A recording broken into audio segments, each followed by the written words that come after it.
The one characteristic about a country that debases its currency and goes to a paper currency, the currency always self-destructs. It always ends. It is declared by government that this is money, it's paper and it's money, and it's by government declaration. Where if you use a gold coin, the value comes from the marketplace, and government can't reproduce this, so it's always exchangeable, and the people will accept it. If this is sunk on a boat, in a ship, now, or it was 500 years ago, you dig it up, it has tremendous value. There will be numismatic value plus the real value of gold. This sinks, you put it to the bottom, and who cares? Every generation has a champion, someone who will pick up the gauntlet and do battle with the Federal Reserve. In 1913, it was Senator Charles Lindbergh Sr. From 1915 to 1933, it was Congressman Louis T. McFadden. From 1929 to 1976, it was Congressman Wright Patman. From 1976 until today, it's been the Honorable Congressman Ron Paul, presidential candidate for 2008, and today's guest on our show. It's a pleasure to have you, let me tell you. Nice to be here. You recently wrote a piece about Milton Friedman on his death, about how our politicians don't understand any of the basics of economics. They don't have an understanding of monetary policy. Monetary policy has been my special interest. And there's a saying goes that money is important because it's one half of every single transaction. So it involves everything that we do, whether we're selling our labor or selling a product. So it's most important. And of course, if you understand free market economics, you realize that money and the way the money is manipulated causes the business cycle. But there's essentially no understanding of that. Not too long ago, I was talking to a member of the Financial Services Committee, the banking committee that I'm on, and the individual said, I heard you ask some questions about gold the other day to Alan Greenspan, but isn't it true that, that we're under a gold standard? You know, she was still under the belief that the dollar was backed by gold, and wow. She'd been on the banking committee for years. And so that, and that's really the level of education, but there's no real interest. They do not understand how important monetary policy is and basic economics. What do you think about the availability of credit these days? Well, it's too available, too easily available, and that's part of the problem, if not the major part of the problem, and it causes the business cycle. In a capitalistic society, one should work for subsistence, and what's left over becomes capital, and that's what they save. They either reinvest it or somebody else reinvests it, and they put it in a savings account. But because of our monetary system, we have created a disincentive to save. There's no incentive to save because the dollar is constantly depreciated, and we're taught to spend the money because consumers drive the economy. And you would say, well, if they don't save, how can you get so much money? How can you go out and buy a house today? And even though mortgage rates have crept up some, still 5% is astoundingly low. Well, it's all artificial. It's not real credit in the sense of it's coming from savings. It's coming from our monetary system, the Federal Reserve System. The Federal Reserve has been given the power and the authority by our Congress, in contrary to the Constitution, to create money out of thin air. That's essentially what they do. They've created a system where we as politicians are rewarded by spending money because that's how we get reelected. We spend the money and we pass out the goods, and people say, oh yeah, he's an effective congressman. And then they give you lower taxes. There's no taxes. We will just print the money. And the Federal Reserve doing this creates it, in addition to the fractional reserve banking system, it is magnified. If the Fed creates $1 billion out of thin air and puts it in as a reserve, eventually that turns into $8 billion. And sometimes weeks, the Fed can create $5–10 billion in a week, and whatever they want, whatever is necessary to fix interest rates. They're price fixers are what they are. So the Federal Reserve makes credit available, but in a way it's fraudulent and it's theft because it does have value. You know, if you go to the bank and they give you $1 million, we all take it. But it becomes valuable only by diluting the value of somebody else who's holding money. If there are those who are left saving money, they're being robbed robbed because their value of their dollar is going down. At the same time, you get cheap credit because you get the $1 million. And of course, the people who benefit the most in this system are those who get the money first. And those are usually the wealthy people. So the characteristic of a country that depreciates its currency is one that's destined to destroy their middle class. So if you're in the rich class and you're in the banking elite, or you're in the military-industrial complex, or you want to run a deficit because you're going to fund special interest groups, then you like this system. But it's ironic that some who believe that you have to give welfare to everybody to take care of it, rich welfare and poor welfare, are literally really hurting the poor, because it's a tax on the poor. They don't pay income tax, but they pay the inflation tax, and it hurts the poor and low middle income especially, because they end up with an inflation rate. Price inflations go up much faster than those of the rich, and the rich usually don't care. So it is a tax, and the easy credit is very seductive. Politicians love it. The people who get to use it love it. Few people understand it, and I think we're going to have a collapse before they come around to really thinking seriously, about monetary policy and why we have to revamp it. Recently, we have seen the dollar go down sharply. I think it's going to continue, and hopefully it'll wake the people up and find out you have to have honest money and follow the Constitution, because it says only gold and silver can be legal tender. Yes, and it specifically outlaws bills of credit, right? That's absolutely. And what is a Federal Reserve note? It is nothing more than paper money on a bill of credit, and yet if you have a silver dollar, if you have a silver dollar like this, you can't pay your income tax with this. Matter of fact, this says $1 on it. Mm-hmm. And it's legal tender for $1. It doesn't make any sense. But if you have a Federal Reserve note, even a Federal Reserve note, you can't take and pay your income tax on. They want it electronically. This whole notion that you have legal tender. If you have a privately minted silver ounce, and you tried to transact a business transaction with that, you can go to jail. I mean, you're breaking the law. And yet the Constitution said gold and silver are legal tender, and it's the only thing that could be legal tender. So, we have a lot of problems in this country: economic, monetary, foreign policy, and yet we fail, once again, back to education, we fail to look at the guide. Not only is it a guide for us and advice for us, it's the law of the land. It's the rule of law, it's the Constitution. So you say, well, let's say the economy gets much worse, and we have a lot of inflation, and all kinds of things. Well, we have to do something. Just look to the Constitution. We'll find an answer. If somebody thinks, well, we're doing too much overseas and spending too much money, and our foreign policy is not successful, look to the Constitution. Is there any authority for Congress to give the president authority to start wars when he pleases? That doesn't exist. No. And we do that endlessly. So it's so simple. The Constitution is so neat and thin and easily read, and yet nobody reads it. We ignore it. Yeah, we don't totally use it. Ignore it. Instead, Congress is up there. We'll be finishing up our session soon, and there will be what they call an omnibus bill. And it'll probably be about that thick. It'll be thousands of pages long, and nobody's going to know exactly what's in there. And it's just an outrage. And as long as the people think they're getting stuff, and not worrying so much about their freedoms, they're going to tolerate the system. More lollipops. Yep. And the point is should we try to correct it right now, or should we wait? Well, we should try to correct it right now, but quite frankly, I think that the people are only going to be awakened, and the politicians are only going to pay more attention once there is a serious crisis. What do you think the founders of this country would say? I mean, if Thomas Jefferson or Andrew Jackson came back today and took a look at what has happened to their country, to this system that they laid out in the Constitution, what would their view of what our society is, what would it be? Do you think they would describe us as socialists, as communists? Yeah, but they might want to arrest us and put us in prison, especially Congress. Because, what was interesting on the monetary issue, the Monetary Act of 1792, the first one after the Constitution, said that if you if you participated in counterfeiting, that you could get the death penalty.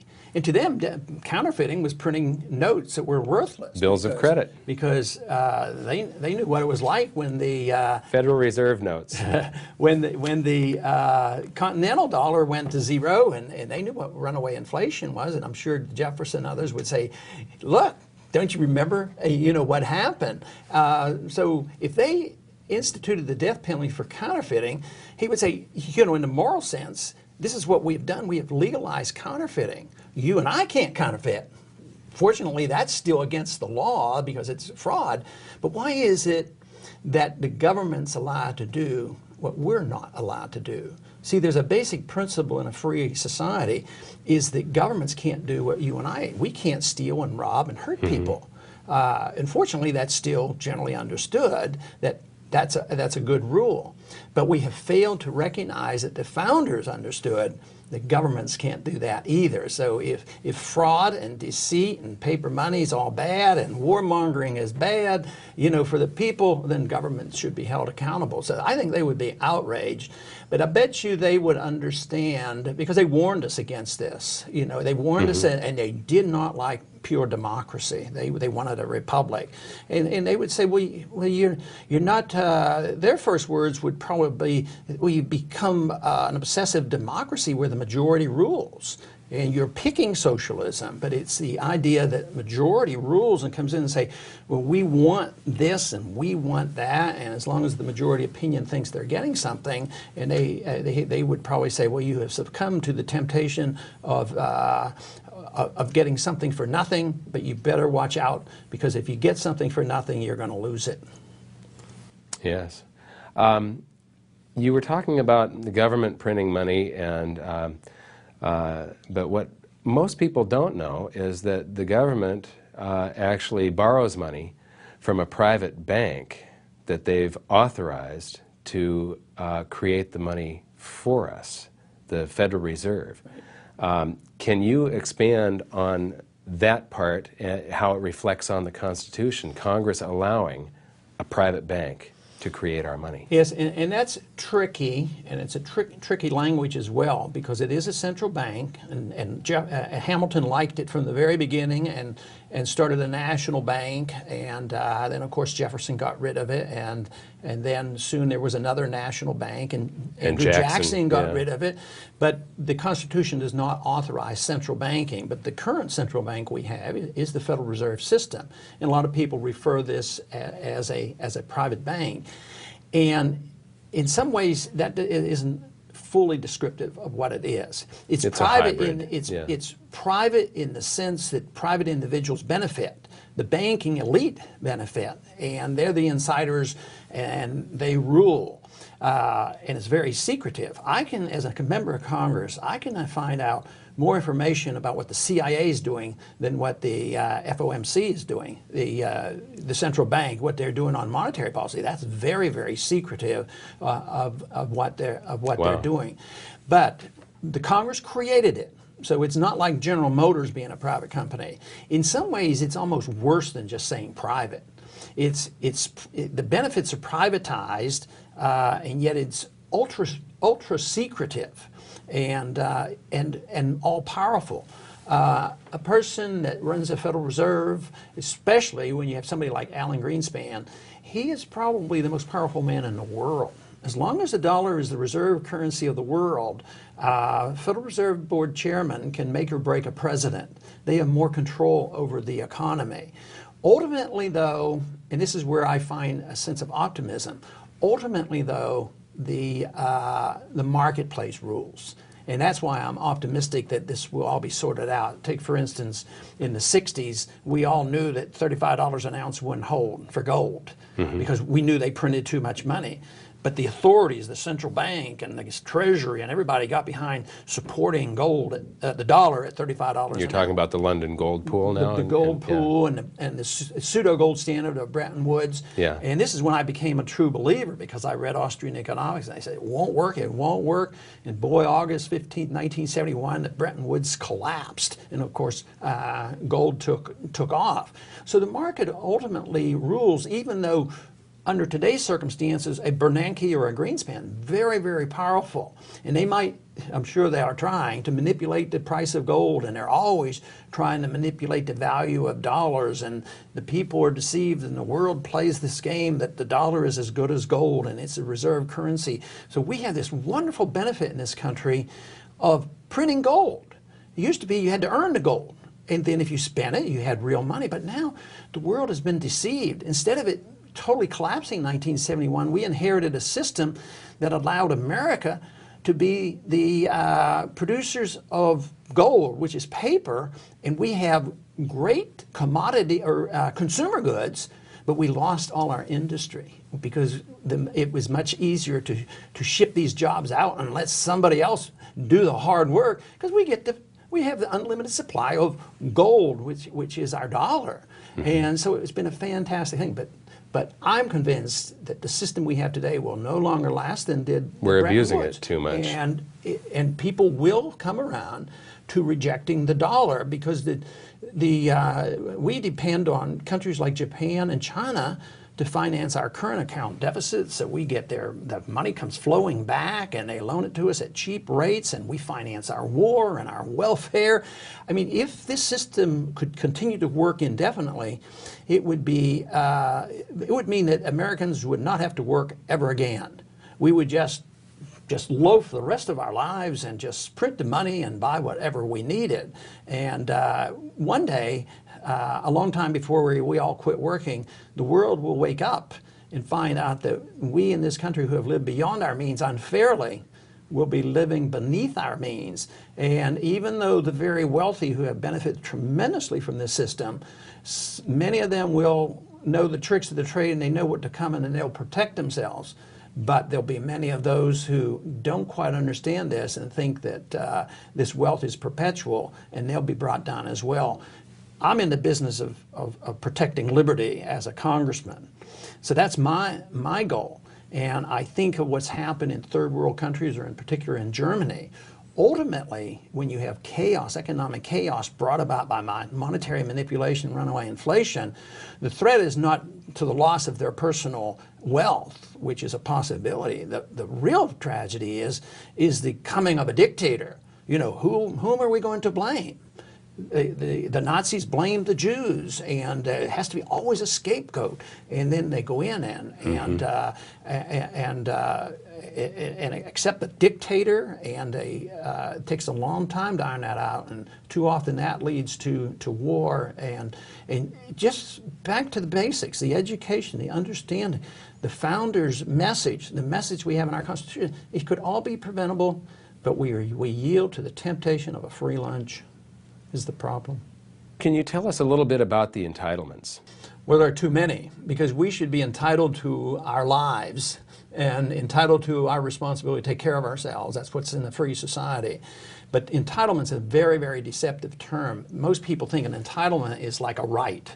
An entitlement, you're entitled to medical care, entitled to a job, or entitled to education. And those are misnomers because they have become rights and demands. So if you need something or demand something or want something, you're entitled to it. It becomes a right. And if you reject it, then you're antisocial and un-American. And yet we live with that. But there are two groups get entitlements. Most people, when we talk about entitlements, and I really bought into this before I first went to Congress, and there was always those poor people, you know, and they have been taught to be entitled to something. They've been misled, or they've been unfortunate, so therefore they're entitled to be taken care of by the people who produce. And I thought that was most of the entitlement welfare system. But I think the entitlements and the welfare for the rich is a much bigger deal. The monetary system we talk to is an entitlement, that they think that they have this right to earn the money. At least they've devised it so that they can. But then there's the entitlements of privilege regulations and tax benefits here and there, and the military-industrial complex and contracts. Just think how many billions of dollars are going into big corporate coffers in trying to rebuild Iraq. First, the military-industrial complex makes all this money building weapons. Then when they destroy a country, then they get more money to rebuild it. And it just goes on and on. And who gets it? The rich don't suffer. The rich get richer, but the middle class suffers because of the inflation and taxes. But then again, there's a challenge to the poor, and they're the ones who want entitlements. Liberals in Congress will come up and they'll always harp on the stagnant wages of the poor and middle class, and I agree with them. And a lot of conservative Republicans won't. They say, oh no, they're doing fine, they don't pay any income tax.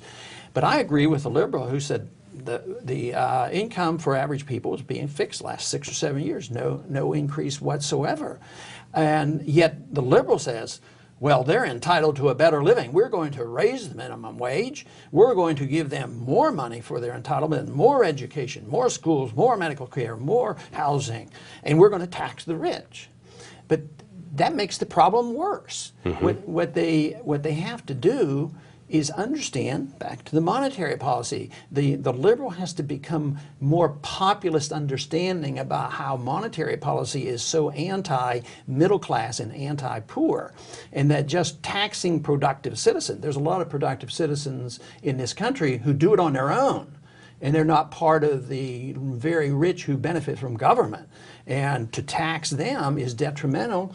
It doesn't solve the problem, and it takes away jobs. You know, if you tax productive individuals, you hurt job production, and yet that's where we are today. I think it's starting to people are starting to recognize that our economy is in bad shape and people are getting poorer. In this last election, I think people expressed themselves not only about the war, but I think there was a lot of deep expression about worry about the economy in spite of the low rate of unemployment. I think it's the underemployment, you know, poor jobs, that we don't have the jobs that we have sent overseas because of mm-hmm. the way the monetary system works, and they're getting pretty nervous about this. So it's a really great opportunity to get involved in this education. That's why I'm delighted to hear about what you're doing with programs like this and other activities, not only because it's important to understand economics, but it's also in their best interest that entitlements do not satisfy the best interest of the people. That eventually destroys a country. So it's the understanding of economic policy which is in the best interest of all of us. Most people in the United States don't realize that you can go to the U.S. Treasury's website and you can download the financial statement of the United States and you can read it yourself. I do this. I don't know anybody else that does. But in it, you see the entitlements projected out for 20 years. You also do not see the money that they're spending. Where's the money coming from that they're spending in Iraq and Afghanistan, the unfunded, not the unfunded liabilities, but the off-budget items. They're not in there at all, yet somehow the money appears for them to spend on Iraq, Afghanistan, and the war on terror. But the entitlements and the coming generation of retirees, what's going to happen when the baby boom generation retires and you see expenses and income on graph after graph in the financial statement of the United States? They're basically telling us what is going to happen in the future, and it's not a pretty picture. No, and we don't know exactly what year that's going to happen. The economy is shaky right now. The stock market is shaky. Let's say we are moving into a pretty steep downturn. Then all the projections are, inaccurate because we don't know how many people will be working next year or the year after, so we don't know the income.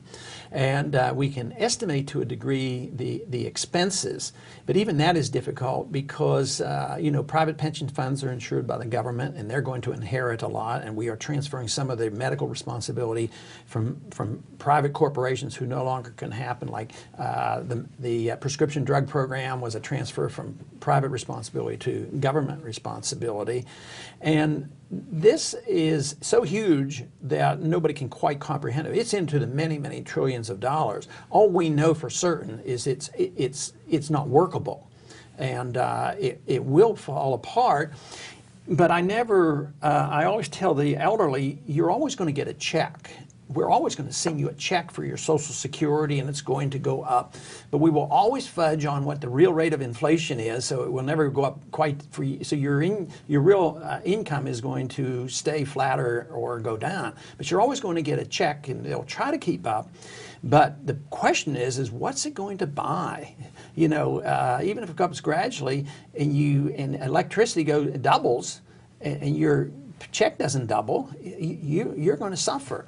And I think that is what's going to happen. I think this country is going to get much, much poorer. And the entitlements will finally have to end, because just printing the money and running up the deficit or expecting foreigners to continue to loan us the money, it's not going to last. It's just a dream, and it's very, very serious. And even though there's a few people in Washington that talks about it, they're not really serious about it. It's put it off. There's a deep concern in Washington for the next election already. We've just had an election already. What is the deep concern? About 2 years from now, how do we get power back for the Republicans? How are we going to maintain power? Who's going to be president? It's a game that they're playing. They're not thinking about the cause of liberty and the future and understanding monetary policy and why this thing won't work. That's the lowest on their priorities, and it's all to pander, to get votes, and they're dealing in a very corrupt system. There's less corruption than you might believe in the conventional sense of members of Congress taking money under the table. They're dealing in a corrupt system where they're transferring wealth back and forth, and that's their job. And the better they transfer this wealth from somebody else who's paying the taxes to their district, I mean, that's the sign of an effective congressman. So they work very hard at that. It's a system that is corrupt, and it invites a lot of abuse, and that's why this entitlement system has just gotten totally out of control.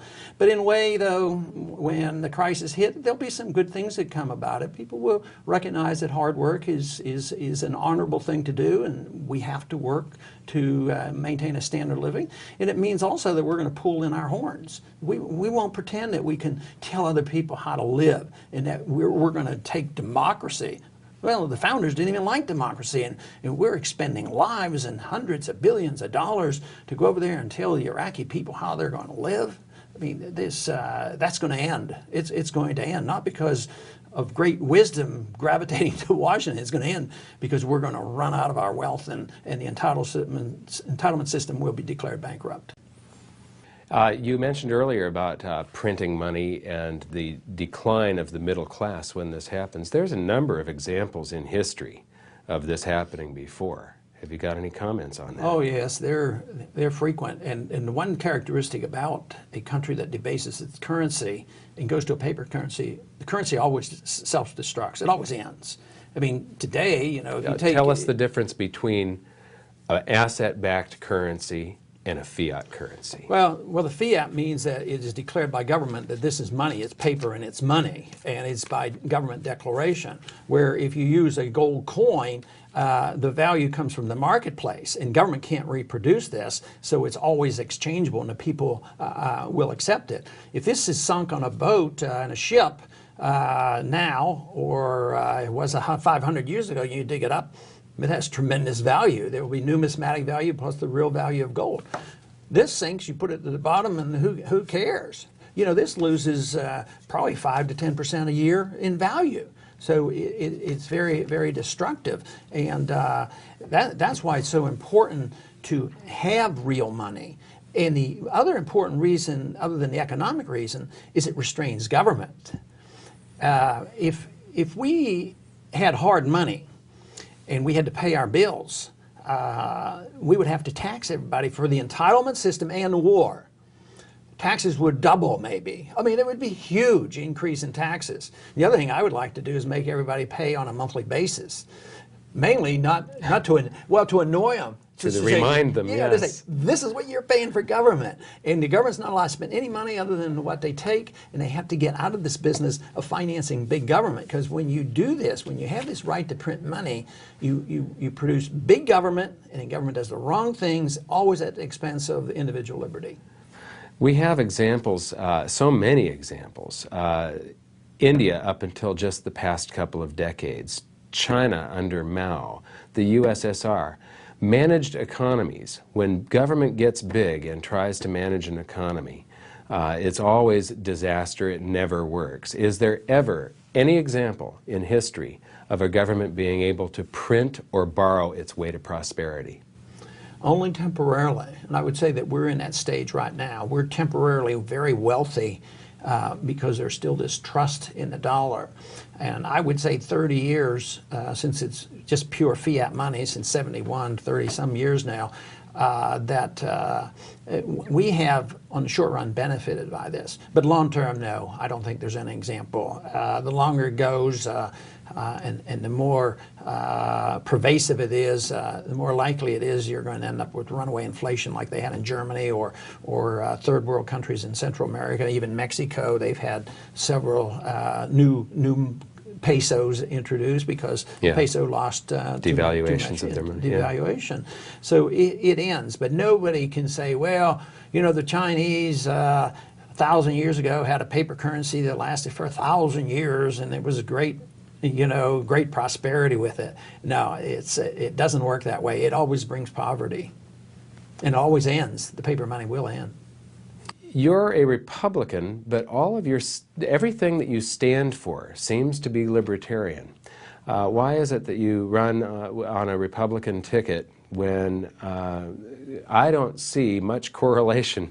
You know, to be honest with you, I usually don't like or trust politicians, and for some reason there's an exception here, and it's because of your stance and because you're willing to say things that the rest of them aren't. Why are you running under the Republican banner when to me, you're clearly a libertarian, or do you take exception with that? Are you? No, I don't shy away from the word libertarian, but I volunteer that I'm a constitutionalist. And what you're saying, if you put the label libertarian on me, that means the founders must have been libertarian. Because even if I had a libertarian belief that contradicted the Constitution, I would want to change the Constitution because I believe the rule of law is important. But the Constitution is pretty libertarian. It gives the government essentially no authority to run our lives or police the world or run the economy. So it's a great document. And to run on a party other than one of the two majors, it's too difficult to win. There's some that have been able to do it as independent, and I have a lot of respect for those, whether they're left or right or libertarian, to run as independent and win. But we have monopoly control of the political system, and the Republican and Democratic Party, although they vie for power, the power struggle is real, but the philosophic struggle is absent. There's no difference between the, I guess I'll qualify that a little bit. There's very little difference between the welfare beliefs of the Republicans and the Democratic Party, the monetary policy, the foreign policy. In the current day, I would say the biggest difference is that Democrats are more easily swayed to raise taxes than the Republicans are. But since they both spend, and spending is a tax, because if you don't tax the people directly, you tax them indirectly through inflation. So it's all a gimmick. They believe in big government. So I run as a Republican because it allows you a chance to win. Because as a third party, you don't get included in debates, and it's harder to raise money. It's hard to get on ballots, and Libertarian Party tries real hard to get their candidate on ballots, and they do. But I tried it one time back in 1988, and I spent most of the money just battling the rules. So you have to be a Ross Perot in order to do that. So if you're wealthy enough and you can find the people who will go out there and overcome the legal system and go to court and get signatures, you can get on the ballot. But for an average so the system is stacked against it's stacked against it.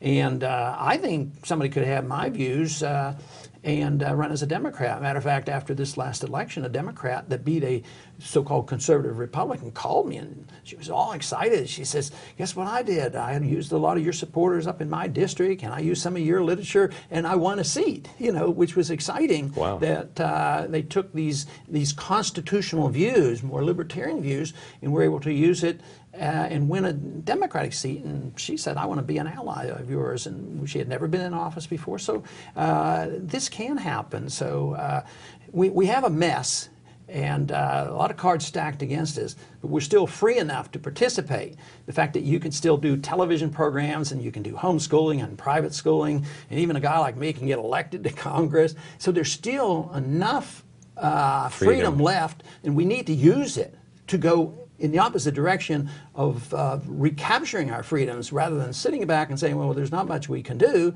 And they say, oh, the media is opposed to us. Well, who's the media? You know, the media is everybody now. All you have to do is get a computer and you're on the website. I mean, my stuff doesn't make the news, but boy, I get a lot of letters around the world. When I give talks on the House floor, I mean, I get a lot of interest. You said your stuff doesn't make the news. I was watching C-SPAN one time. Congress is grilling Greenspan, and it was all softball questions. And then you step up and you ask a hardball question, and C-SPAN immediately cuts away to some silly commentary. Do you think that we have a truly free and fair media in the United States? Not really, because I consider it. I mean, you take a station like Fox. I mean, it just works for the Republican Party and works for the president. And they promoted the war and all their propaganda. It's ironic that PBS has given me a fairer shake than the so-called private stations. Of course, I wouldn't vote. And even C-SPAN. Oh yeah, C-SPAN treats me very well, and they get me on. But it's sort of ironic. I wouldn't vote for a penny to subsidize public broadcasting. But in a way, it's more fair and balanced than the so-called fair and balanced station of Fox. But Fox has a right to do that, and so somebody else has a right to be more liberal. So I don't want to, take that away. But the people don't quite recognize that. They're more likely to say PBS is unfair and it's always leftist, and finally we have Fox to balance this, and they love Fox News. Yeah. Okay, I want to thank you for being here. This was just an incredible interview. Is there anything that you would like to say at the end here? Well, I don't have anything real special, but I think most people have to realize that the real cause is to fight for the cause of liberty, because I think when we have a free society, individuals then can do what they want, take care of themselves, and work for their own virtue and excellence, and take that out of the role of government. It's when you give that responsibility to government to make this economy fair and make you a better person and tell you how you should be virtuous and all these things. The government can only do that, or pretend to do it, at the expense of liberty. And then when they make this attempt to make this perfect world, it doesn't work. So there's a very practical argument against all this big government, and it's a shame that we who believe in freedom and liberty have done such a lousy job in convincing the people that it's in their best interest to fight for liberty, and we will have our prosperity. Too often people say, well, we'll get our prosperity by getting our entitlements and giving up on the concept of liberty, and that's a problem that we have to overcome. Thank you. Thank you. Wow. That was so good that I've forgotten what the next questions were.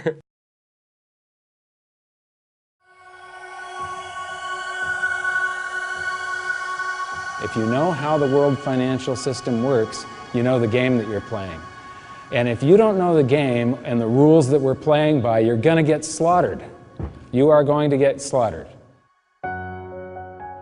Ever since the Federal Reserve was born, we have been living under a lie. In order for us to maintain the levels we've got and to maintain the prosperity, Obama has to be twice as far in debt when he leaves office than when he came in, or the whole thing is starting to collapse. The Federal Reserve, they're buying bonds directly from the Treasury. This is quantitative easing, they're calling it. And that means there's an emergency going on.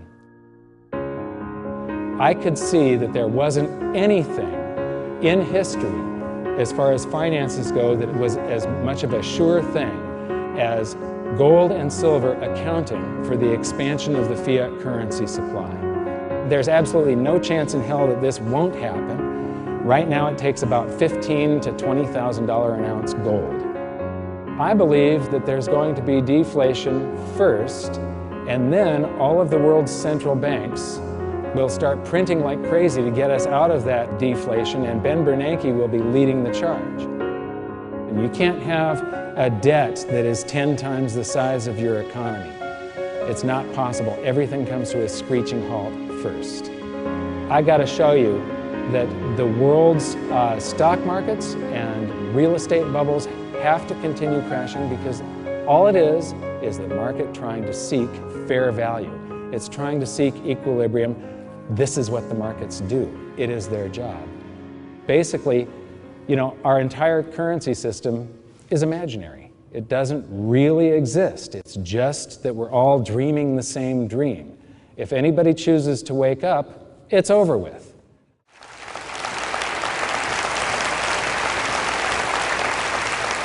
Thank you very much.